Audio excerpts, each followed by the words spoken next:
Thank you very much, everyone, and good morning, good afternoon, good evening. Welcome to this seminar where we will be hearing and discussing about payments for environmental services, bridging the gap between social protection and climate change mitigation.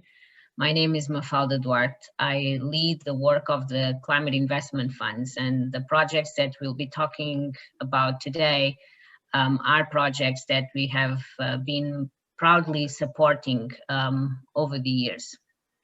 It is a pleasure to me to be among friends. I see some of my friends there already in Burkina Faso. Bonjour à tous. This is hello to all of you. A project that is actually quite close to me and to my heart. One of the projects that we'll be talking about, and the one that is focused on the payment for environmental services mechanism, was a project that was developed while I was working at the African Development Bank. And I was also, one of the big proponents and supporters of this project, being part of the DIME initiative at the World Bank. And I think, we will be seeing today why this work has proven to be so important. The project, of course, itself, key, and both the project from African Development Bank and the World Bank. But this particular, evaluation work, really critical to help hopefully inform many other operations in the future, or many other similar types of mechanisms, payment for environmental services mechanisms in Burkina Faso and other countries as well. So you will be hearing, we have a very rich panel of speakers and discussants. We will be hearing about some pretty incredible findings around food security, around how the payment for environmental services mechanism has really driven reductions in moderate, severe food insecurity, and how it has increased food consumption expenditures at the household level. We'll also be hearing about, other effects like higher investment in agriculture inputs, the impact on livelihood diversification, on savings, and then around, different types of contract designs, payment for environmental services contract designs, and which ones have yielded which results. And this is also, of course, quite critical when one is thinking about informing future mechanisms in Burkina Faso or other countries. So it is, I was in Burkina Faso myself earlier this year, February, before COVID put us all in lockdown. So I also had the immense privilege and pleasure to actually see the results on the ground and be with the teams and the communities there. It was incredible. And I again would like to thank the team of Burkina Faso for all of their hospitality and everything that they showed us during those few days. I was really, really quite impressed with the overall work. So with that, again, welcome. I look forward to hearing and also being part of the discussions later this morning.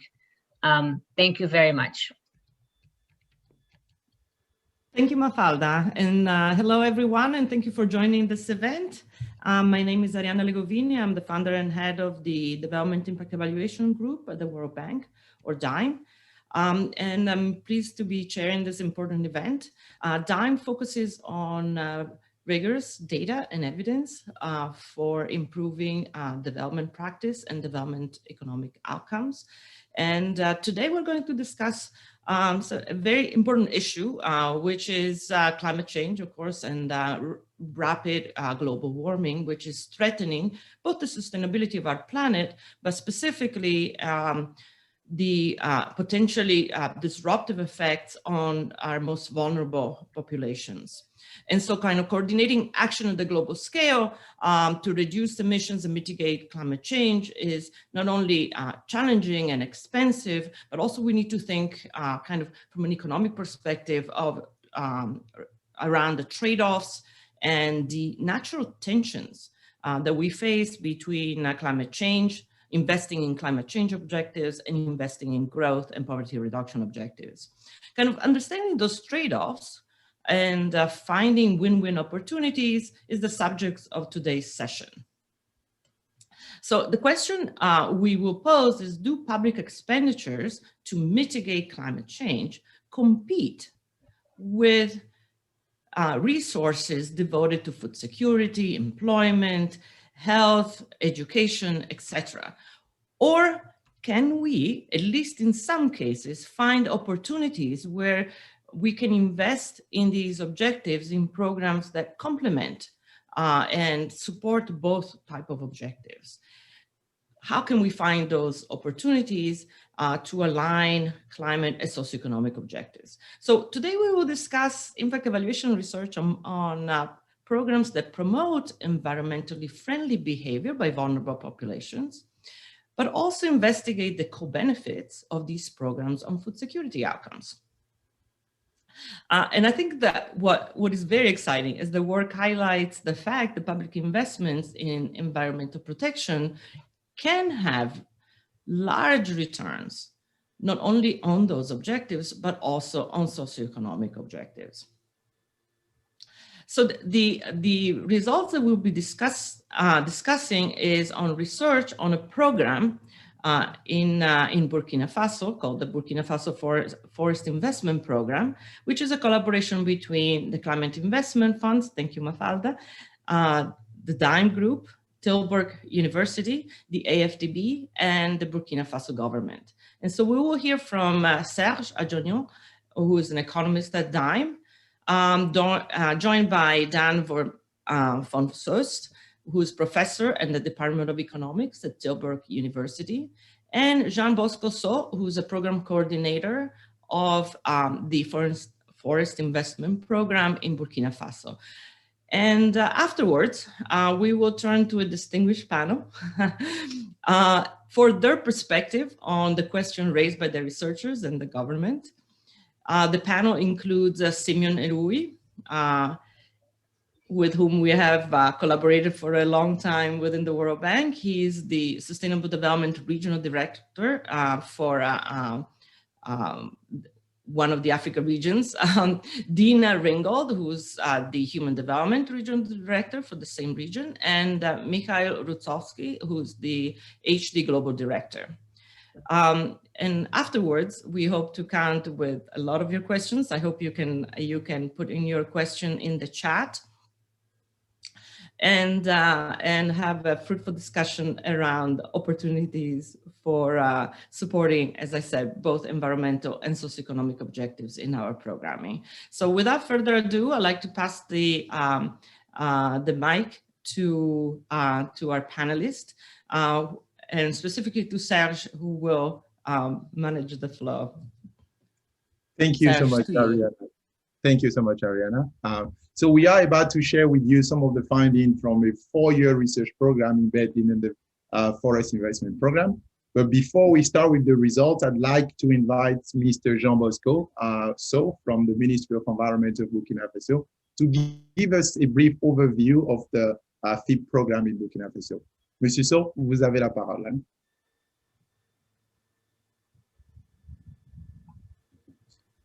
Bonsoir, madame. Bonsoir. Good evening. Tout le monde. Good evening, ladies and gentlemen, and good evening, especially Mafalda. It is a real pleasure to see you from a distance. Thank you very much for what you have just said. It goes straight to my heart. And I would like to first say that I am very grateful for everything that you have done for us until now. And I am grateful for the continuation of this program in Burkina Faso. So For starters, I would like to remind you that Burkina Faso is the only country in the Sahel that in 2011 was part of the PES. So this is the element that galvanizes us. It shows us that we are a strong country. We are ready to move forward. The objectives of the program overall is to help Burkina Faso to reduce deforestation, to strengthen the carbon sequestration capacities in order to fight against poverty as well. There are 4 projects that are implemented within this forest investment program. First, there is the RED Plus project, Gazetted Forest Participatory Management Project. There is a decentralized project as well that will be started in December 2020. And the idea is le projet d'appui au développement de l'anacarde pour la RED Plus dans le bassin de la Comouin, qui est beaucoup plus un projet axé sur la filière anacarde. Et enfin, le 4e projet actuellement en cours, c'est donc le projet d'appui aux populations dépendantes des forêts. For the populations dependent on the forests. There are complementary approaches, and the intervention area was 12 forests, 32 cities, 284,000 hectares of forests, and 57 villages with more than $54 million. So what did we do in terms of afforestation? The approach here is to work with the populations in order to design models that are sustainable and at the service of the populations. Those forests have different goals. The goal is afforestation. The work that we did started in 2015 and occurred until 2018.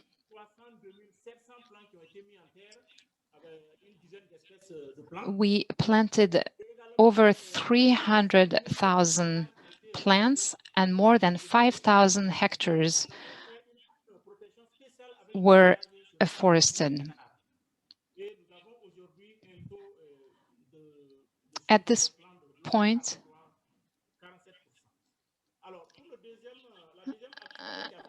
the interpreter apologizes, it's a bit hard to hear.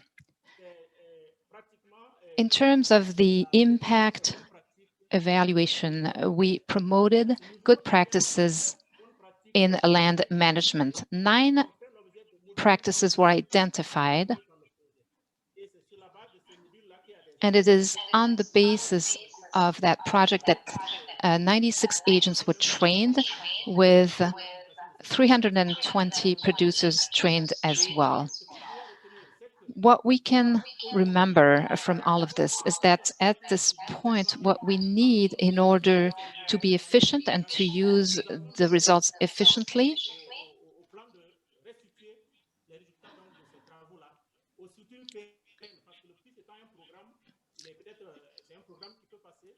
is that this program needs to be focused on afforestation. We also need to focus on the training and recycling of these agents. The opportunity that we have is that we have a methodology and a plan that can be replicated and applied to other forests. The final results of these projects can be used in the future.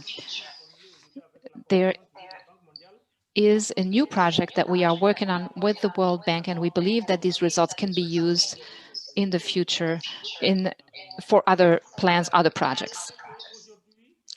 So that means that today we believe that this is an important step as far as we're concerned, and it's also very relevant. And that is the fact that we've got the structure with our partners. And we think that in future, results would be better had we had more connections in the past. So I think that this would and will improve our numbers. Thank you so much. Thank you, Mr. So. Impact evaluation results themselves. And I will start with the first project, which is about promoting climate smart agricultural techniques. And the motivation for this particular project is that unsustainable land use leading to soil degradation and erosion threatens both food security and environmental conservation, both of which are important goals in the Sustainable Development Agenda. We know the world population is increasing. More than 1.3 billion people is expected to be added to the sub-Saharan African population by 2050, which already poses a concern of food security. With that, you have the increasing degree of erosion and land degradation processes, which is kind of, which jeopardizes the potential of the land to produce the food that is necessary to feed such a growing population. So we have here not only a food security concern, but also an environmental concern, because as this population grows, there is the need to clear more land, which has obvious implication for climate change and biodiversity loss. But there are several practices that are deemed sustainable land management practices or climate smart agriculture practices that can contribute to conserving soil nutrients and manage water in the soil. And they're considered climate smart because they can deliver the triple win of not only raising productivity, but also contributing to adapting to the adaptation to harsher climatic conditions, but also mitigating the impact that agriculture can have on the climate. The problem is that the adoption remains limited. Many of these practices have been around for many decades, but we still see a small adoption or a low rate of adoption of these technologies among rural populations in sub-Saharan Africa. So in this intervention, the government, as part of the FEED project, wanted to promote 9 well-defined sustainable land management practices using an approach that is called cascade training scheme. So the way this works is that extension workers are supposed to train some farmers within well-defined communities. Those farmers are called the contact farmers, who in turn should train their own peers, so other farmers within the same community. And so the way it worked is that around April 2019, some of these contact farmers were invited to nominate who will be their peers to whom those technologies will be disseminated. And then they receive the training on how to implement the technologies and send off to go in their communities and disseminate as the cascade training scheme would want it to happen. So as you can imagine, this scheme relies on the power of social network diffusion. And there is a large literature in the agricultural economics literature or development economics showing how important social network can be in promoting technology adoption. But the same literature has also shown the limitation of that social network diffusion, in the sense that we cannot take for granted the dissemination process, the information transmission process between the contact farmers and their peers, right? So there is some effort and some cost involved to engaging in that communication and share the knowledge that the contact farmer received. At the same time, for the peer farmers, the adoption of those technologies involves some costs, labor costs for most of those. And also there is this technology, because they have this component of benefiting the environment, it has this externality component. So the private cost donc, l'analyse coût-bénéfice pourrait mener à une approche suboptimale. Donc la question qu'on s'est posée pour cette expérience, c'est si on pouvaient se servir d'incitations financières, des paiements, donc pour améliorer le processus de transmission de connaissances et ainsi donc accroître le potentiel d'adoption qu'on voudrait dans ce schématique de cascade training. Donc, on a travaillé dans les confins du programme. Dans chaque commune, on avait 10 CF, fermiers de contact, qui devaient chacun nommer 5 de leurs pairs. Alors, les 32 communes ont été divisées dans des groupes de témoins et des groupes de traitement. 12 témoins et 20 traitements. On a offert un paiement conditionné sur le nombre de pratiques observables sur les fermes des PF, donc des fermiers pairs. Et on voit ici que s'il n'y a rien qui est adopté, alors ils ne reçoivent rien. Mais vu le nombre de pratiques adoptées, vous voyez les financements, l'incitation financière. Et puis, on voulait aussi savoir si, vu le fait que le fermier contact avait aussi des enjeux, si cela pouvait changer ce processus de diffusion. Quand je dis paiement, nombre de pratiques adoptées, c'est par les fermiers pairs et ce sont non seulement eux qui reçoivent le paiement, mais on a fait en sorte que 20% de ce paiement sera alloué au contact farmer, le fermier de référence. Alors, qu'est-ce qu'on a trouvé? Eh bien, tout d'abord, le fait qu'on offre ces incitations encourage le nombre de pratiques adoptées par les deux groupes de fermiers. Donc ici, vous voyez, ici à gauche, vous voyez le groupe de témoins et à droite, les communes de traitement. Et il y a une différence de 15%. Et quand on regarde chacun de ces 9 pratiques, on a noté qu'il y avait une bonne possibilité d'adoption pour 7 de ces 9 pratiques. On a aussi regardé l'effet hétérogène, vu le nombre de pratiques qu'on avait au départ adoptées. On a trouvé que la plupart de ces effets émanent de ceux qui déjà avaient adopté 1 à 3 pratiques. Mais on n'a pas vu les différences entre les communes où on avait donné un enjeu aux fermiers de contact comparé aux communes où ce sont seulement les fermiers pairs qui seraient rémunérés. Donc, peut-être que cela suffit, peut-être qu'il y avait un mécanisme par lequel il y avait une satisfaction aussi pour le fermier de contact parce qu'il pouvait choisir ses pairs, mais il n'y avait pas de variation. Donc, si oui ou non, ces fermiers de contact étaient payés. Et puis, on a regardé la façon de transmission et on a noté que dans les communes où il y avait des paiements, il y avait plus de possibilités que les fermiers contact et leurs pairs se réunissent pour parler des pratiques pendant la saison agricole. Et on a constaté qu'il y avait plus de possibilités que les fermiers pairs demandaient des conseils de la part de leurs fermiers contact. Et puis, on a vu qu'il était plus probable que les fermiers de contact aillent eux-mêmes visiter la ferme de leur contact pour voir les choses en pratique. Et donc, on a constaté qu'il y a eu des efforts des deux côtés qui va donc mener à une adoption de plus grande envergure. Et donc, on s'est dit que le système peut stimuler le processus et peut encourager la diffusion de ces pratiques. Et nous ne constatons qu'il n'y a pas de différence entre le paiement seulement en avant ou en avant et en amont, mais nous pensons également que cela aurait aussi joué un rôle de protection, c'est-à-dire que les paiements qui ont été faits étaient offerts au même moment au début de la pandémie.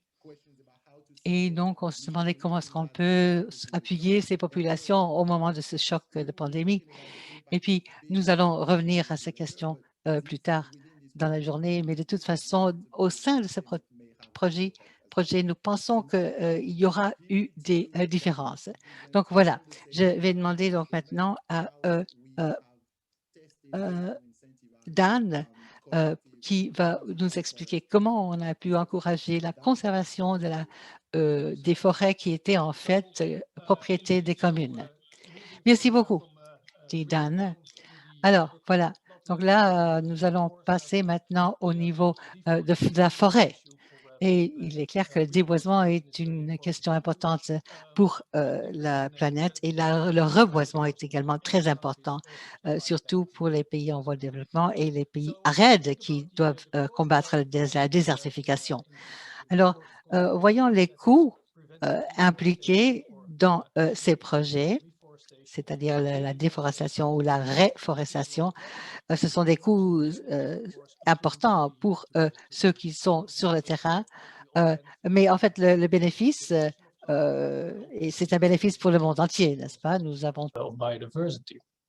So if you take that perspective that there's benefits to the globe and there's costs being incurred at the ground, then sort of a standard or natural way to think about how to incentivize people in developing countries to protect the forest, to prevent deforestation, or to engage in reforestation, is maybe to offer them a financial payment for their for basically the services that their activities provide for the world, and that's these payments for ecosystem services, payment for environmental services.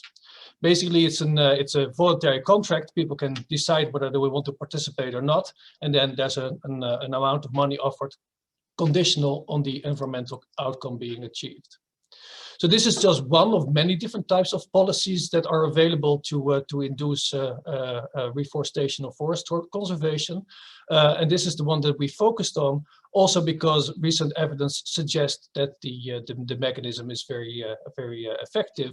And that's on the basis of a study that Jaya Conrad and others did in Uganda, where they found that offering financial payments for farmers to not clear land or trees on their land actually resulted in the rate of deforestation being halved.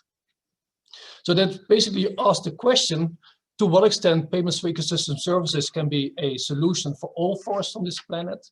Well, if you look at the case of Uganda, it's a situation where there's de facto private land ownership. So basically each farmer can decide whether they wanted to engage in a program, yes or no.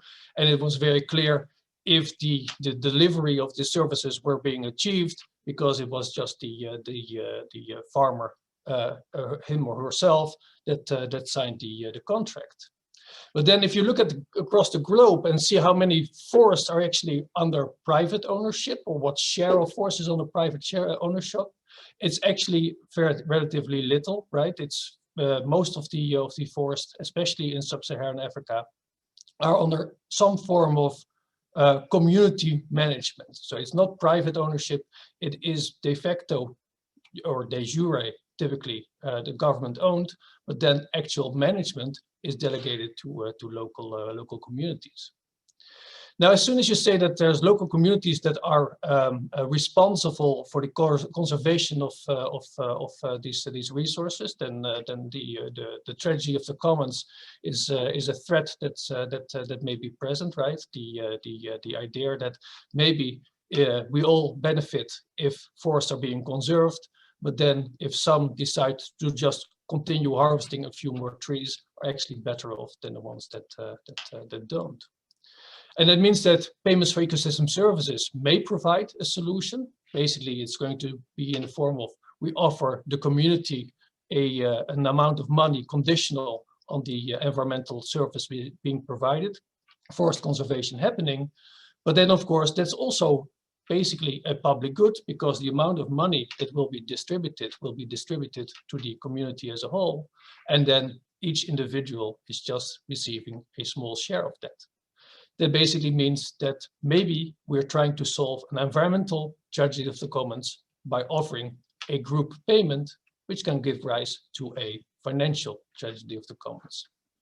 So basically what we thought about is if we try to address this issue, and then the question is, of course, how important this issue is in practice. And to some extent, we believe in the ability of communities to cooperate in solving environmental problems. But then it's also useful to think about what additional measures we can provide them with to make sure that that they can actually overcome or can engage in environmental protection. Most of the payments for ecosystem services are basically linear payment schemes. So basically the amount of money that's being offered is an increasing amount. In this case, we're going to look at reforestation, an increasing amount of the the number of trees that are still alive. So for a farmer, the government pays a certain amount of money. Let's call that small b for every tree that is still alive after a certain time period. And then each individual community member can start thinking about what the benefits are for him or her to actually engage in trying to keep these trees alive. So what they will receive is basically their fair share of the payment, which is small b divided by capital N. And basically, if you're selfish, if you only care about your own payments, you just compare that to your individual cost of whether you want to do that, yes or no. So of course, we're not all selfish. We know that people have other regarding preferences. We know that we're able to overcome the tragedy of the commons. But if people are selfish, this is the consideration that they'll be making. Now, let's think about if we offer not a payment that is just simply increasing per unit of trees still alive. What happens if we introduce a stepwise function, basically threshold payments? So basically that says, for a certain number of trees that are still alive, you get a certain payment. But if you meet a threshold, the amount of money that the community receives drops down. And then basically they're just entitled to the lower level of payments. What are the consequences of that? That means that if a threshold is being passed, the amount of money that's being offered drops fairly considerably. The agent thinks about what is the fair share of money that I'll get from that. Well, that's substantially larger than in the linear payment. And then the question is, do I want to engage in trying to prevent crossing this threshold by comparing that larger amount of money compared to my cost, whether I want to engage in that? So this is basically what we try to do, and we did that in the 11 of the 12 forests that are part of the program. Basically, we had 66 reforestation sites. We made sure that the trees were planted, and they were of course planted in dug holes, which make it easier for us to later on verify survival rates. In each treatment, in each block, both treatments, the linear group payment scheme and the threshold payment scheme, were implemented. Payments were conditional on environmental outcomes, on how many trees were still alive at end line. The management groups consisted of 5 community members from the nearby communities. Trees were geo-referenced so that we could find them back after they've been planted at the end line when we've evaluated the survival rates, and that was over a period of about 9 months. So basically 1 agricultural season, because there's just 1 agricultural season in Burkina Faso. So basically the prediction is, if you take the standard way of thinking, that threshold payments should be performing better than linear payments, but actually that's not what we find. We find that survival rates, as Monsieur So already said, are high, right? They're substantially higher than without any financial payments. But we also see that the linear payment scheme actually resulted in a higher survival rate than the threshold payment scheme in terms of just the sheer number of trees alive. And it's also the case if you focus on trees with a good survival prospects, basically sort of a combination of quantity and quality. So this is what a surprising outcome. This is not what we had foreseen. We thought the incentives to prevent crossing a threshold are so strong that it won't happen, right? And that means that threshold payments should outperform linear payments. Maybe there's 2 mechanisms that can explain this result. The one is, of course, participants, community members are much better than overcoming the financial commons than theory predicts, right? That's basically the discussion between Eleanor Ostrom and maybe Menker Olson in 1965.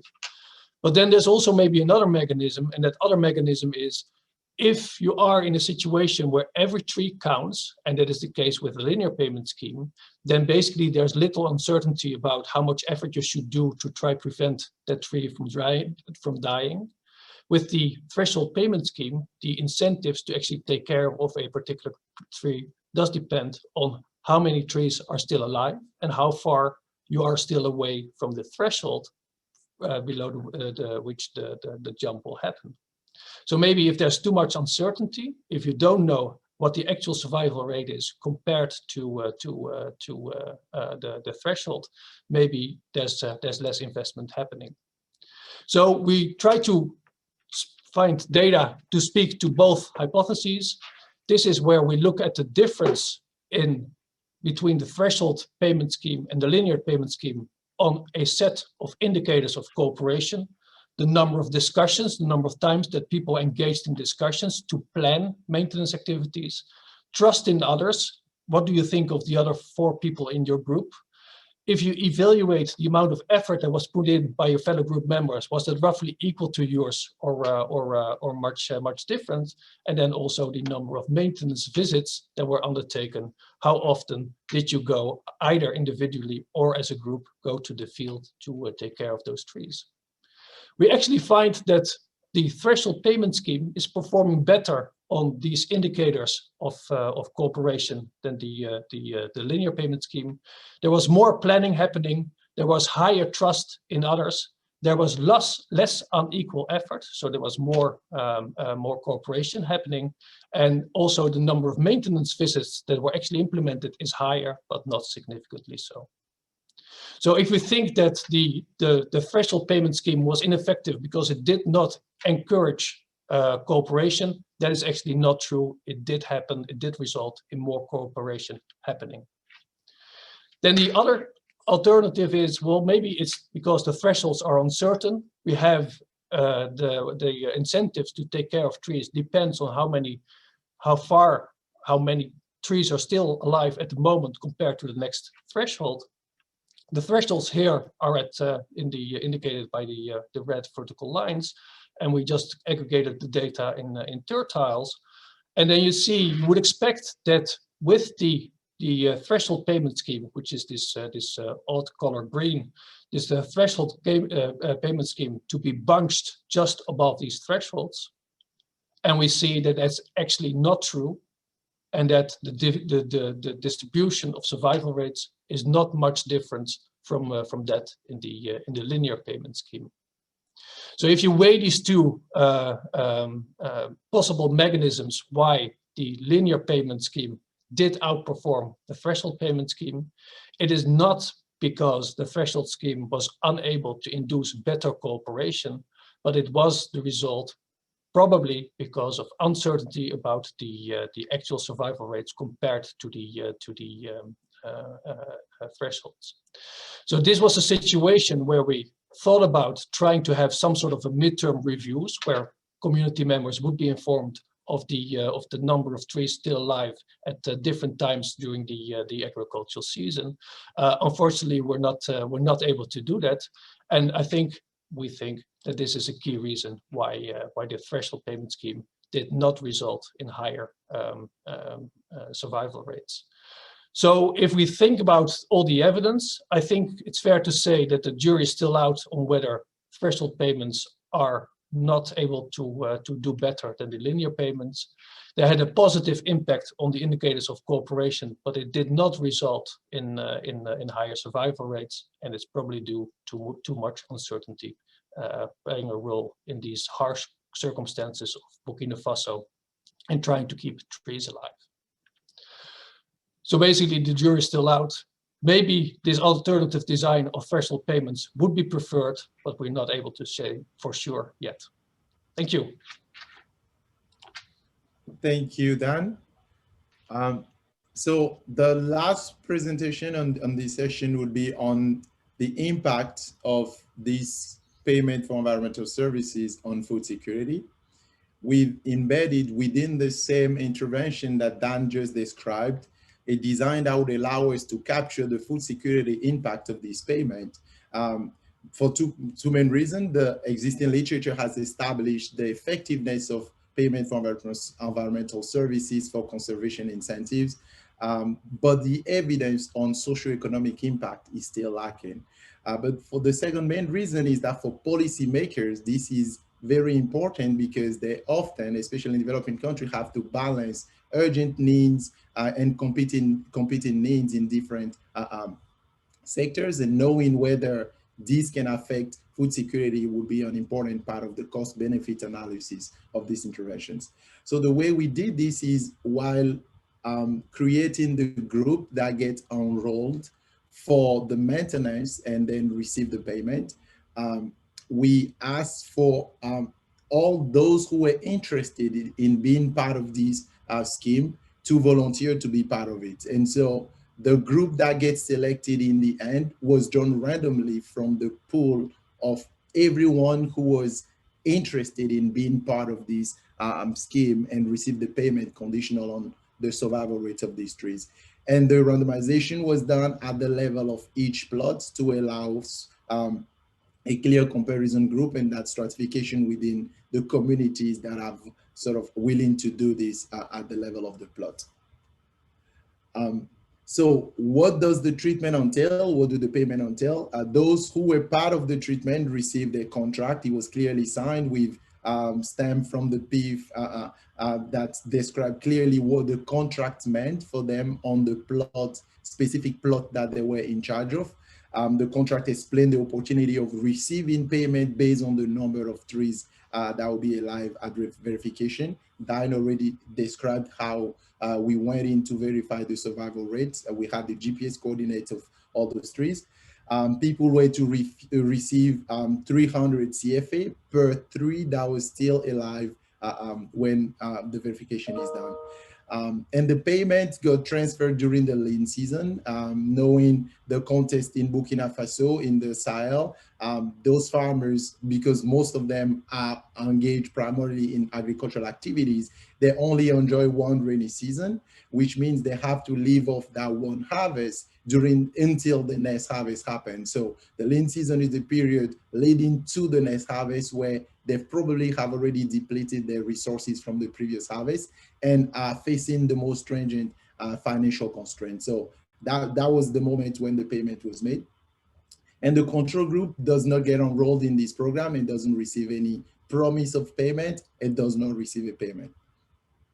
So we look at the impact by comparing those two groups along a certain number of food security indicators. The main one being the experience-based food insecurity, or that captures the extent to which people have regular access to safe and nutritious food.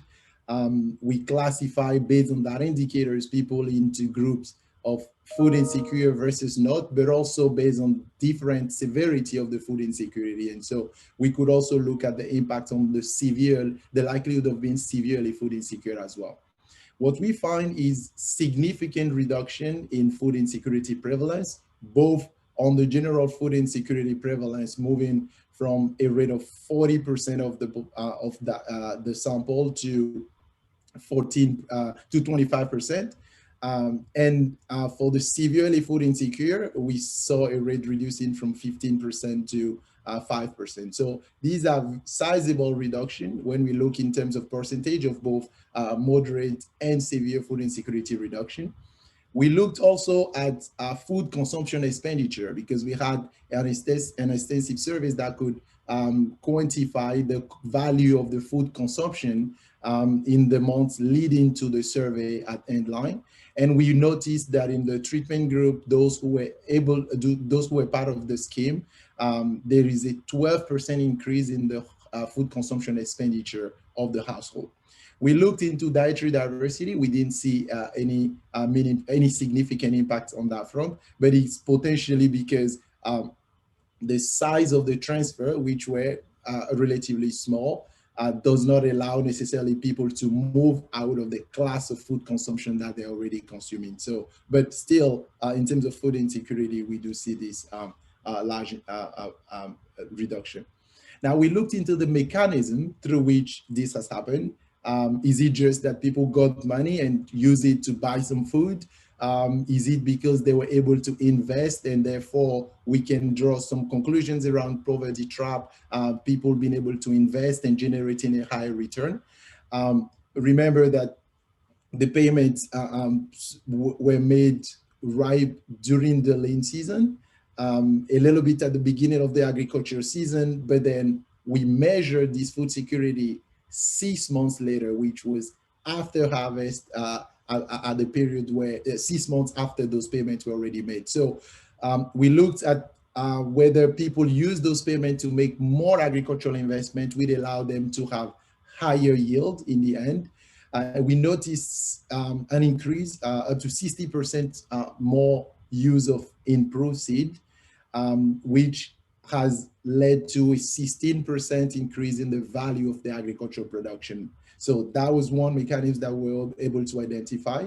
The second mechanism is that people were also more likely to invest in a secondary occupation, so in diversifying their sources of income. So 7% increase in the likelihood of having a secondary occupation. We saw a 34% increase in the household primary income, which in most cases for most households is agricultural activities, but then a 26% increase in the total and overall income. So we were able to track through this mechanism, and we not reporting all of them, but there's many mechanisms, many ways in which those transfers were used by this household at a time where they were facing very stringent financial constraints to boost their income and food security in the end. So we conclude that these payments, when made at the right time, have the potential to improve significantly the food security of a poor and vulnerable community. We didn't test this, but we think that the timing of the payment might have played a big role because people did receive it at the time they needed the most. And we think these results are very important for policy programming, as I was mentioning in the beginning, in thinking about the cost benefits of these interventions, thinking about the opportunities for government to leverage synergies between environmental goals and the social protection needs that are prevalent within the same communities. These results can be very useful. So thank you. I'll give it back to Ariana for the rest. Thank you, Serge, and merci, Jean and Dan. These were fascinating results.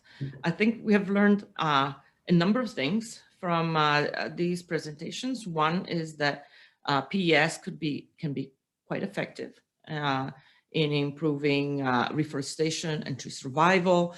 We have learned something important about the different contractual arrangements and what we can expect in terms of the mechanisms underlying how communities react to these payments.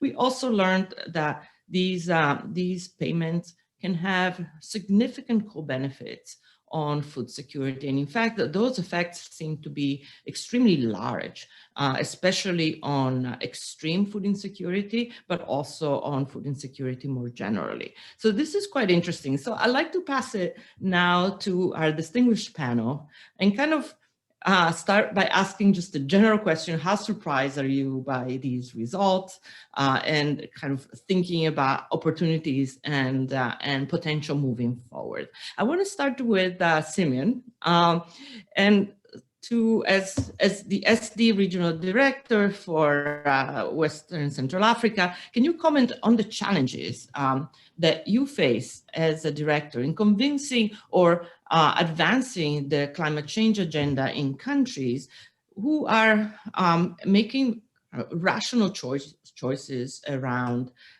their budgetary constraints and trying to address many different development challenges at the same time?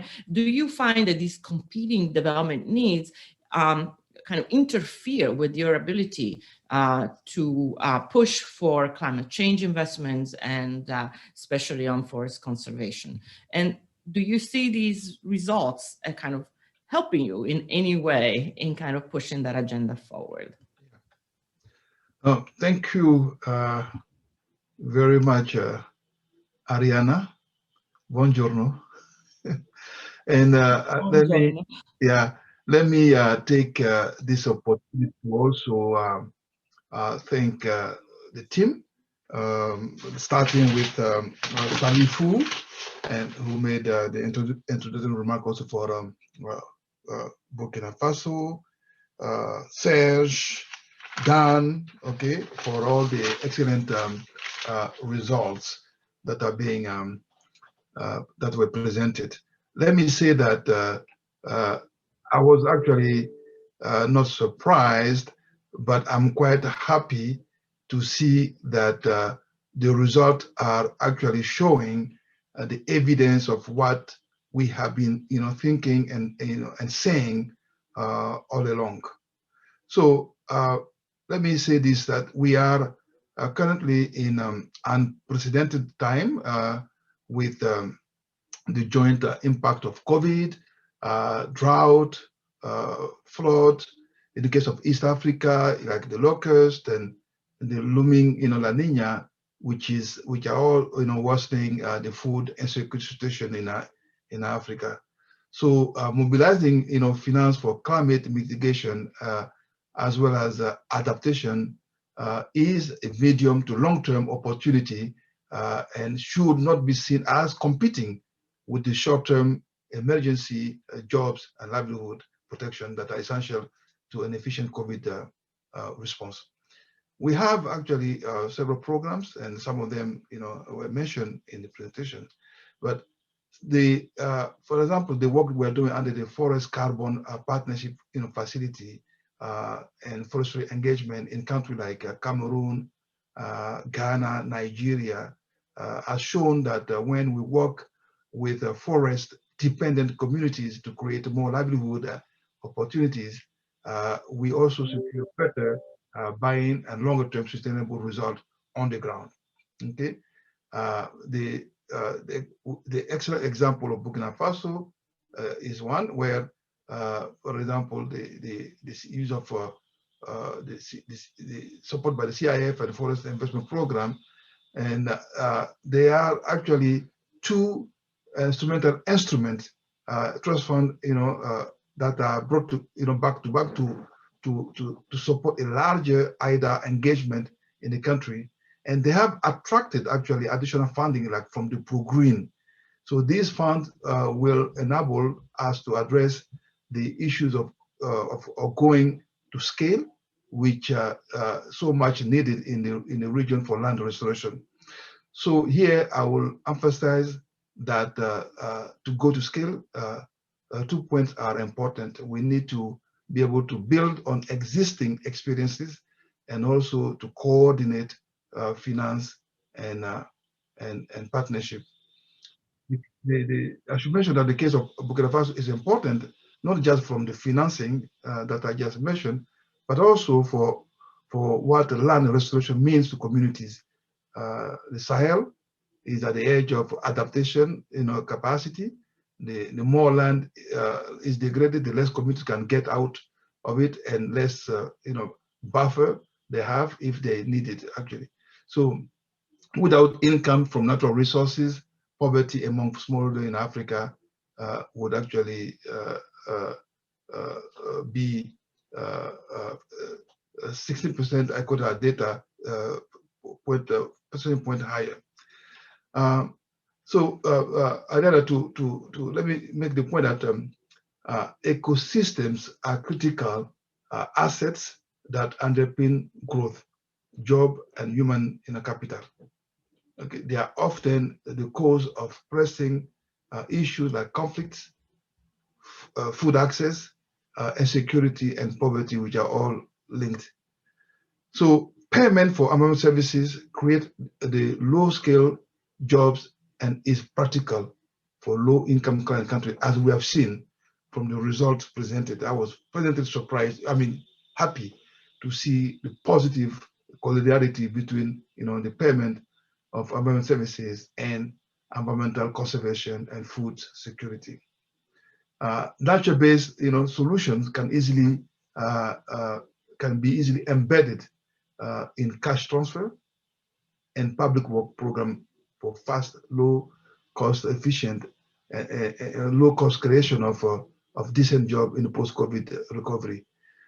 So there, I would like to also mention that with our HD colleagues, we share a common agenda. This is really a shared agenda there, that we can use payment for environmental services, just like cash transfer is similar, to be able to really create opportunity for more environmental conservation, creating jobs, and really build back better. So, and all this will be able to lead to more sustainability, localized value chain, new scale and livelihood, and also for better external benefits to other jobs. So Ariana, I want to really, this is what I would like to say as first part of your question, to say how much really we are in sync with not much bigger surprise, but rather the confirmation that the work that we're doing is really being supported by evidence provided by very solid analysis that we have seen just now. Thanks. Thank you, Simeon. So you make it sound easy. So I wanna hear from Dina, and as HD regional director for the same region. So obviously you must be in the middle of the storm with the COVID-19 crisis and all the and the need to scale up social protection program in the region.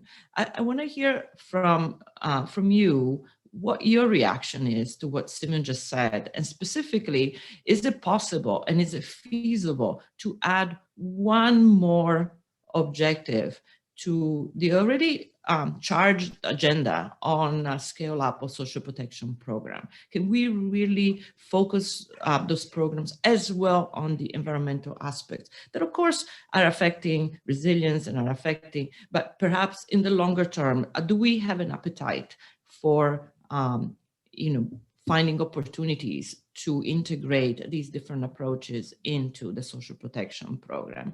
Dina, to you.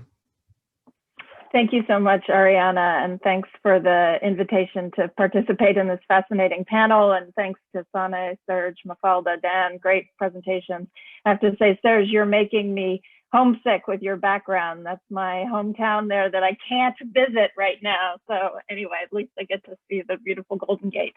And of course, I always agree with my friend Simeon. So we work closely together, and this is truly a shared agenda. I think there's a lot to be said about the opportunities for leveraging social protection and efforts to promote climate change.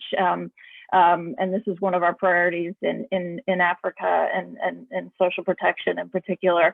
So, I think there's a lot of win-wins. Il y a beaucoup de possibilités positives pour nous tous.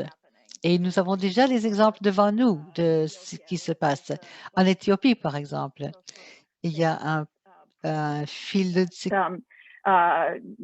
these are sort of results that are a few years old, so more has even been done, but there were evaluations showing that the public works plus cash transfers in Ethiopia had reclaimed over 1 million hectares of land with water and conservation efforts, improved carbon sequestration rates by over 300%, at the same time as having measurable impacts on food security and poverty. So I think there's a lot of potential, and the fact that countries in the region are prioritizing the scale up of safety nets as part of the COVID response is a real opportunity. And I think, in SBJ, we recognize that we have to focus on that.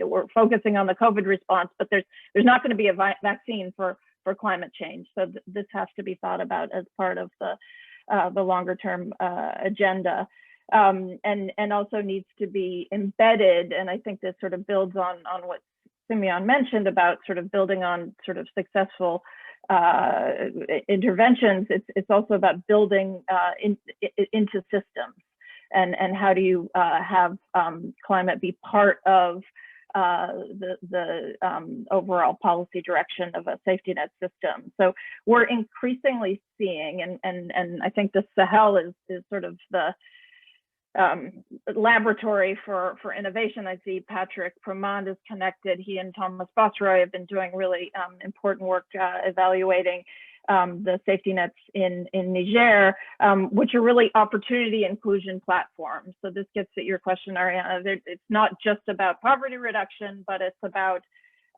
diversification of livelihoods. It's about women's empowerment, human capital, graduation into income generating activities.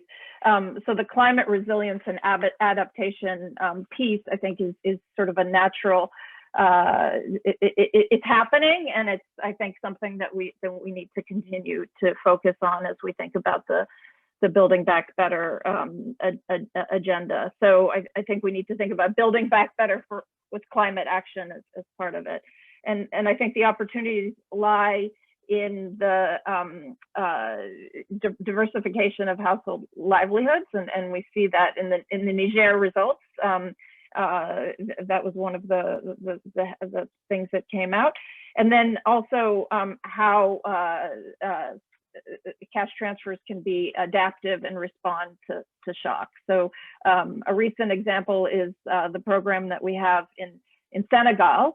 Has a social registry that the government was able to use to scale up to reach people affected by the recent floods. So there's sort of a direct connection there. But I think this is something that we need to keep talking about. We need to keep working together. We need to make sure that this is part of the explicit dialogue with countries to make sure that systems and interventions are climate sensitive. And then lastly, the evidence, right? And that's what today is about. And I think we look forward to working closely with DIME, with SIF, to see how we can do better and make this a priority going forward. Thank you. Dina, that's great. What I heard from you really is economics, right? What I hear is that we need to have kind of an integrated view of how to target communities and think about,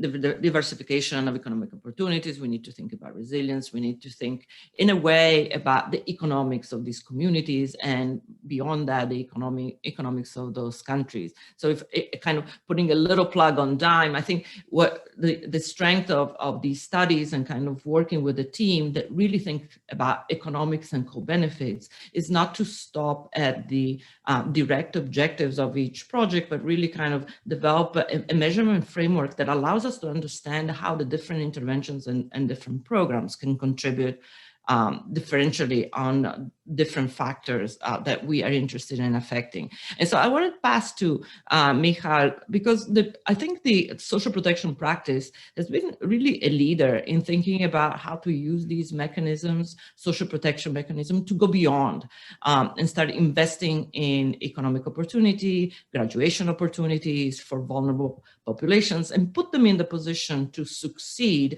once economic condition at the greater macro level kind of progress and make it possible for people to partake in the economy. And so the question that I have for you, everybody's agreeing, and I would like you to be a little more controversial perhaps, and kind of think about where are the challenges here. We often talk about silos in the way, not just the World Bank, but even governments work, each focusing on our own objectives in different interventions. Can you discuss as a global director for SPJ, and of course already incorporating the idea of social protection and jobs and economic opportunity, how do you view kind of these collaborative efforts to do more with the type of interventions, whether those are cash transfers or cash for work or graduation program, for integrating climate change outcomes in that agenda? Thank you very much, Ariana, and many thanks to the organizers of this great event. And thank you very much of thinking of social protection in that context, really very much appreciated.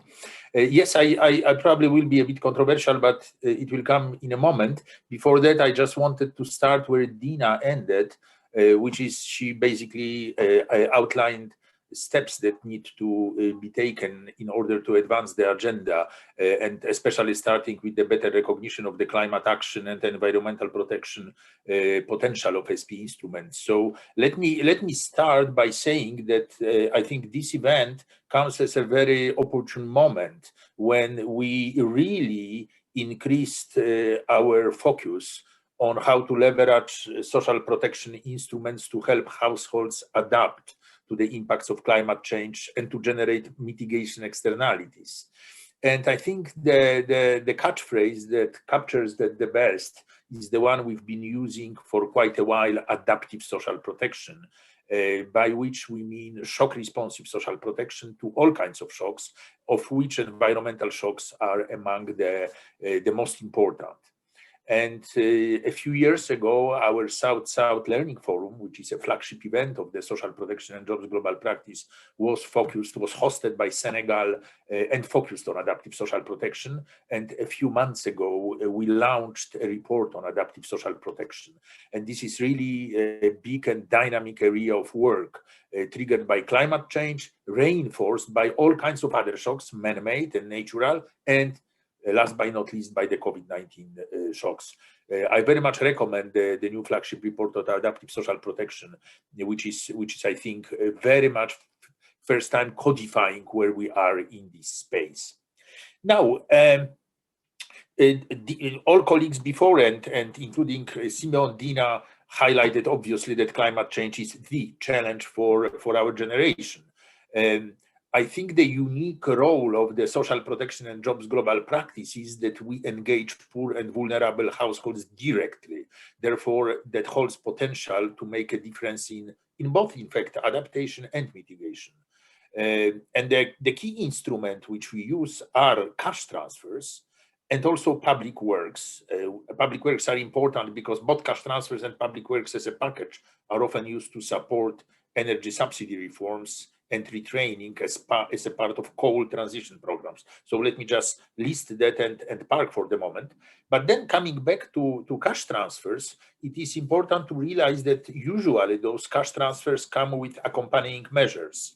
We call it inclusion platforms, opportunity and inclusion platforms. And this plus element of Cash Plus actually so much used in the Sahel. Dina mentioned Sahel and referred to Patrick and Tom work, and this is really a shining example of them doing impact evaluations against all kinds of scenarios in terms of what the plus elements entails.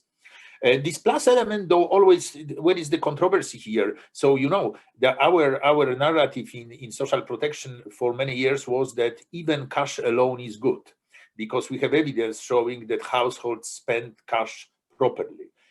Now we build this additional element, the opportunity and inclusion platform, and obviously there are various things, asset transfers, behavioral nudges, coaching, mentoring coming into the picture, trying to nudge households to go in the right direction. And I come back to environment in a moment, but generally right direction, going even beyond the environment. And obviously there is a controversy here because one would say, okay, if cash alone is good, so if you do cash plus, then plus comes at the expense of something which households would otherwise do as a sovereign consumer. So there must be a trade-off. Could you be clearer about those trade-offs? And I think this is a bit of an agenda for us, so that we are not sort of a happy kids on the block saying cash alone is fantastic. Oh, what? Cash plus is even better. That is naive. And this is where there is an area which we really need to disentangle analytically further and then evaluate in the country context. Getting back to the topic of this great session, I really think that payments for environmental services is a very nice example of matching objectives of poverty reduction with environmental protection and climate action. And here I don't see a trade-off, I see a synergy. In a way, they are actually, the analogy within our world are certainly conditional cash transfers program, but in this case, conditionality, which typically are kids getting going to school, kids getting to health center, being immunized and stuff like that. Here conditionality is environmental protection. So it is conceptually quite similar to the also logic of public works, which address household poverty while providing the opportunity to create assets and promote activities with an environmental externality. So in this world of cash transfers plus economic inclusion, graduation, these are the terms we use, we really believe that those programs already had and have a potential to be an engine of the diversification of livelihood activities that poor households engage in. In my view, this diversification is at the heart of climate shock resilience and adaptation, because households can diversify their livelihoods towards a mix of activities that make them less vulnerable to the impact of climate change. Especially, I am thinking here, this is what we typically try to do, the diversification into non-agricultural activities, which is a part of the whole chain, the whole process of increasing agricultural productivity, which then leads to movement into outside agricultural activities.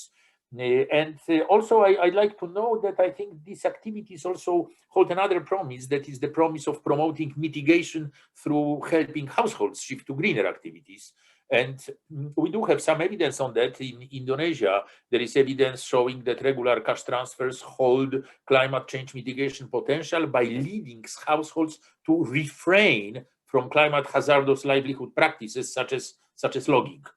And the question is, could we capitalize on this by embedding environmental protection and climate mitigation goals more explicitly in program objectives and curricula of coaching services as a part of economic inclusion programs? I think this is the key issue, and I think there is a lot more we could be done. I am convinced it is absolutely possible, but requires a bit of a shift of mind and a deliberate focus of those coaching services on climate mitigation goals. So it's not automatic.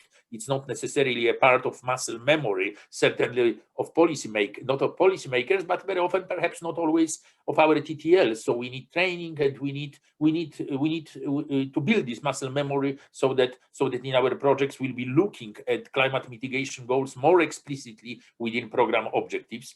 The area is certainly has a future, unfortunately, because of the need for climate mitigation and adaptation, but it's also an exciting area, and we really would like to explore it further as part of our programs worldwide. I think it is an interesting march, because we have a call for action, but at the same time we have increasingly rich operational and analytical evidence and programs we can build on. So in this sense, I think we are on a solid path towards embracing environmental objectives as a part of social protection programs. Thank you again for being invited for the conference. Great presentations. It's an honor to be in a panel with old friend Simeon and day-to-day collaborator and friend Dina. Thank you very much, Ariana and colleagues. Over. Yeah, thank you, Michal. I find super interesting what you just said, which is basically kind of a reinterpretation of kind of a conditionality on our social protection program. And so kind of perhaps a transition from adaptive social protection to adaptive and mitigation social protection, kind of thinking really widely about the potential for using cash transfers or any type of transfer as a way of affecting the economic opportunity of our households. At the same time, not just providing a giveaway, but kind of providing a support for households to invest in their own future, which is quite consistent with the philosophy behind graduation programs. Now, obviously, the devil is in the detail. And so, for example, it comes to mind that when we target social protection program to the most vulnerable populations or most vulnerable communities, kind of introducing mitigation may actually change our thinking about who we should be targeting. And this could be just one important element of a design of the design of social protection program. So when I was talking about challenges, I guess I am not so much referring to willingness and kind of the excitement around but when I looked, for example, at the last presentation by Serge, I think what is super interesting is understanding the mechanism through which impacts are achieved. How do households adapt to those transfers and those conditionalities, and what do they act on. And one of the results in that analysis, which is very kind of positive moving forward, is in fact that those households seem to have invested in different sources of income and have kind of changed really the economic model for their livelihoods, which provides a huge number of opportunities to think about, okay, how do we incentivize even further those communities to progress on their economic opportunity, economic model that is consistent with climate, but also consistent with really kind of the objectives of a graduation program. Now, I want to do just a follow-up question, Michal, to you regarding kind of the knowledge agenda, knowing very well, clearly for them, this is the center and our life purpose. But even in social protection practice, you have invested inordinately in knowledge to really understand how to optimize your programs and policies in social protection. How do you see this agenda, specifically the one that we're discussing today, as an important subject to move forward and investigate further how we can kind of understand really the mechanism behind and the design features of programs moving forward, including the targeting that we should be paying attention to? And in that, you know, where do you think that research should move towards?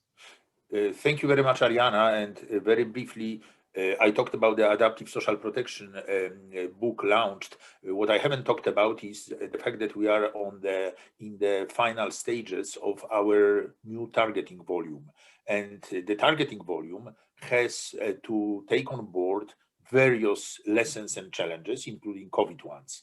But it also needs to reflect on the fact that it is quite obvious now that we need to, in targeting social protection programs, we need to go beyond poverty targeting, because we have multiplicity of challenges and we have multiplicity of objectives.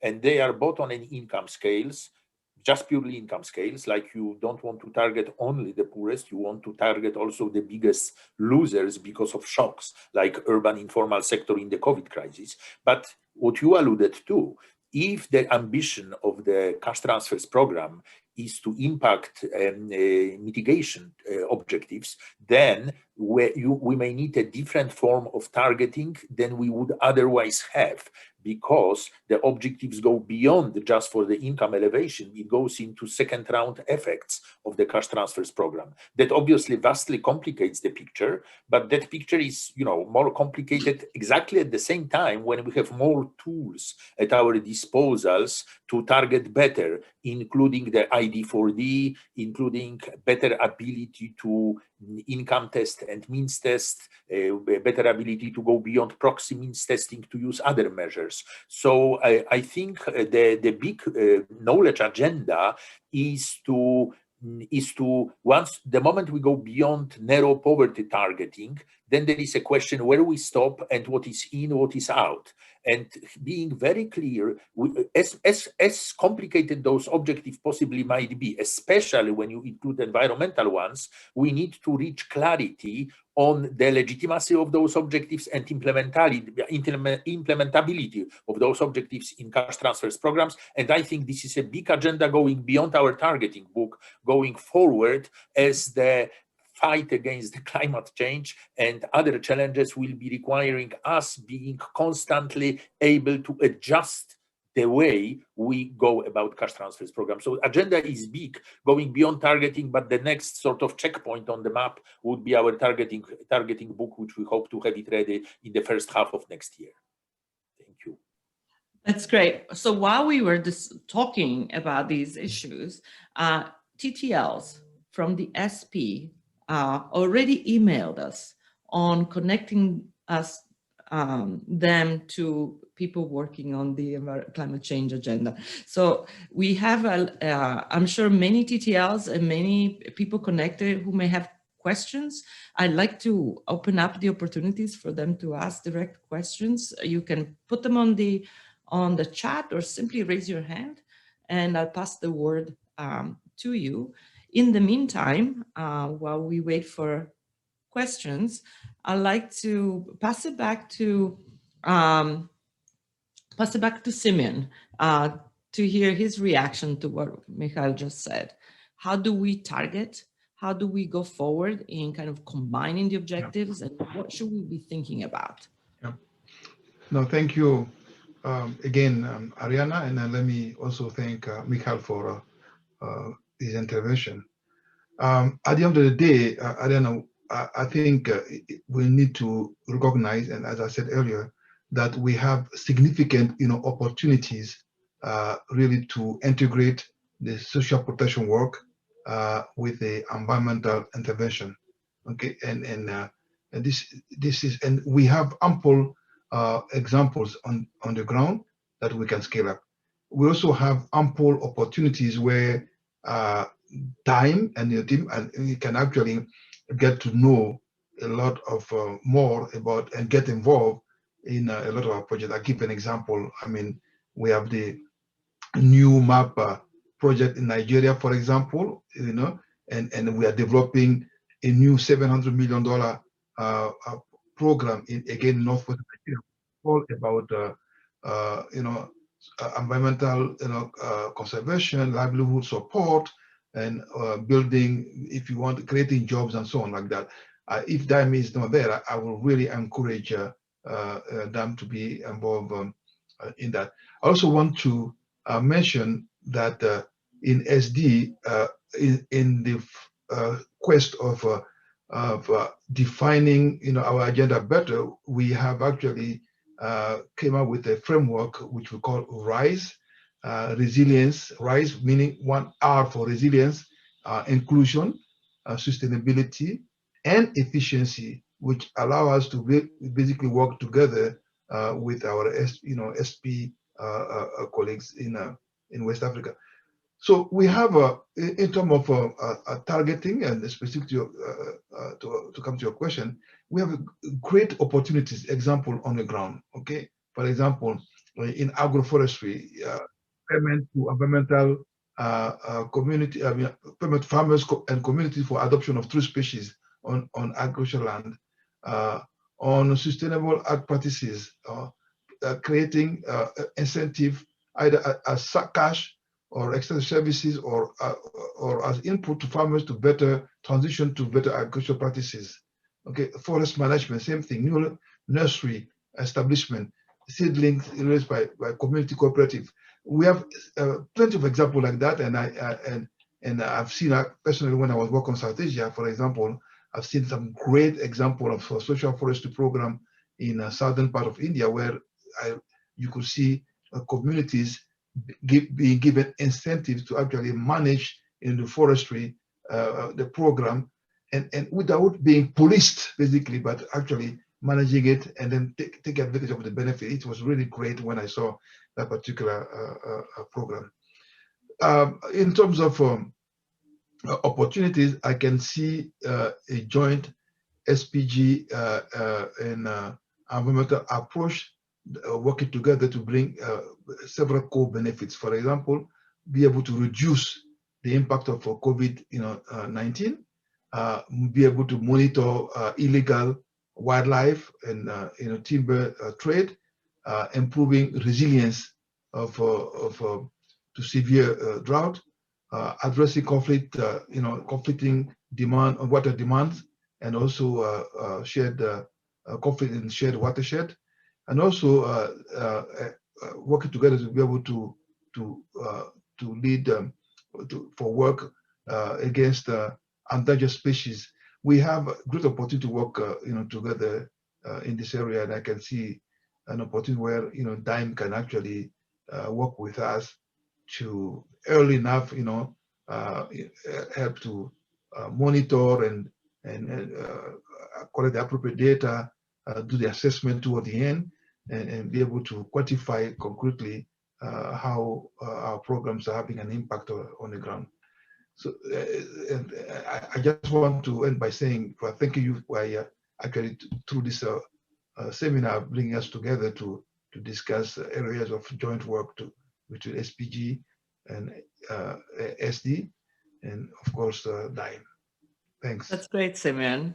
Yeah, we have a few questions from the audience or comments. The first is from Anne Kuriakose, then we'll hear from Loic Braun and Patrick Premont. Anne, to you. Thanks so much, Ariana. Yeah, the discussion has really raised a number of issues for me, and it's great to see how we're working across sectors in this area. I think Dina made reference to the PSMP programs in Ethiopia, where we see the linkages between household resilience and area resilience that are possible when we think in this adaptive social protection context.